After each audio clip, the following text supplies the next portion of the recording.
Hello everyone! I wanted to show you today my complete Harry Potter Lego collection and just the way I've put them all together with the light kits. I finally have every single light kit I wanted to add to my sets. The last one I got was the Shrieking Shack and Whomping Willow set. So I'm very happy with the way everything came together. The Hogwarts castle got a little bit of a makeover. I wanted the lights to sit just right between all the rooms. And then what I did is I added items that came from different sets to kind of make it more wholesome.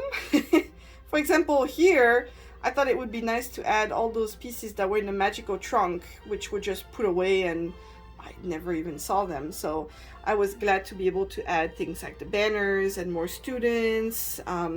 Harry with his robes before he got sorted and how he's freaking out about the sorting hat perhaps placing him in Slytherin.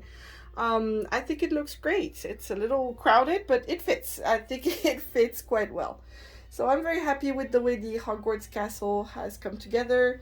The good thing about these sets is you can add to them, and I could add another base plate. I still have room to add more, and I can even build up.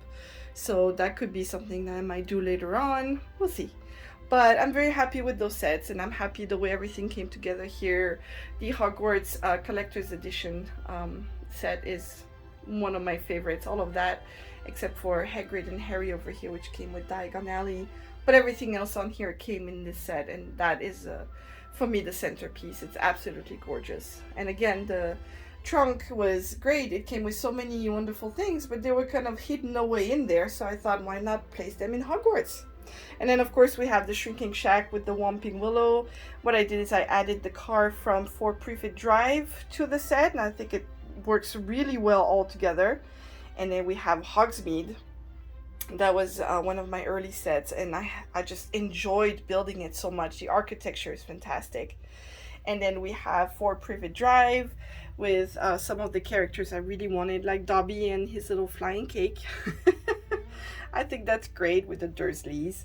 And then the burrow was so much fun to build. This was great. All the little details in the burrow makes you want to live inside that house. It really does.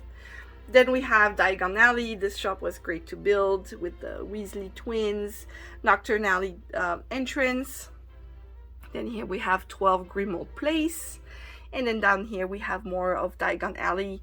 This was a huge set, and it was so much fun to build. And I just love the way all the lights came together. Then those sets down here are the ones that I bought. They were my first sets, just a little different classrooms that when you close them, they become like a little book. And what I've decided to do is just fuse them together on my black base plates. So here we have Herbology and Transfiguration. Here we have Divination and Defense Against the Dark Arts. And then over here we have Charms and Potions. I think that worked really well together. It just came nicely together, and what I did is I added some little LED lights above it. So there you have it. I think they look fantastic. All these sets displayed like that, I think just work quite nicely. And then I wanted to show you as well all the instruction books that came with my sets. So these are every single instruction book. I like the way everything, I mean, it's simple instructions. It's easy to build. I just wish they had the names, not just the set numbers on them. But that's all right. Of course, you want to keep all these books, because if you ever have to pull them apart and rebuild them, or if you just have to store them away, you want to make sure that you're able to build them back up. So make sure that you keep all the instruction books. But these are the classrooms.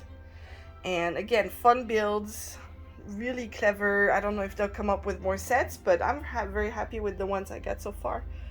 This was the collector's edition over here, and this was the magical trunk. So there you have it, all my Harry Potter sets and the way they are displayed.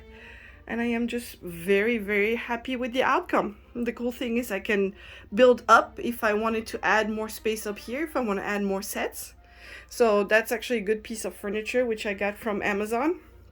It was really not that expensive, and I bought the black base plates on Amazon as well, because I thought it would kind of blend in well And so the castle as well, you can keep adding to it, which I think is a really smart design, because I can keep going up, or I can just change the layout on it. So it's working out quite nicely. So there you have it. If you have any questions about how I've set up my lights or the furniture I've used, please ask and I'll gladly answer any of your questions. Thank you so much for watching.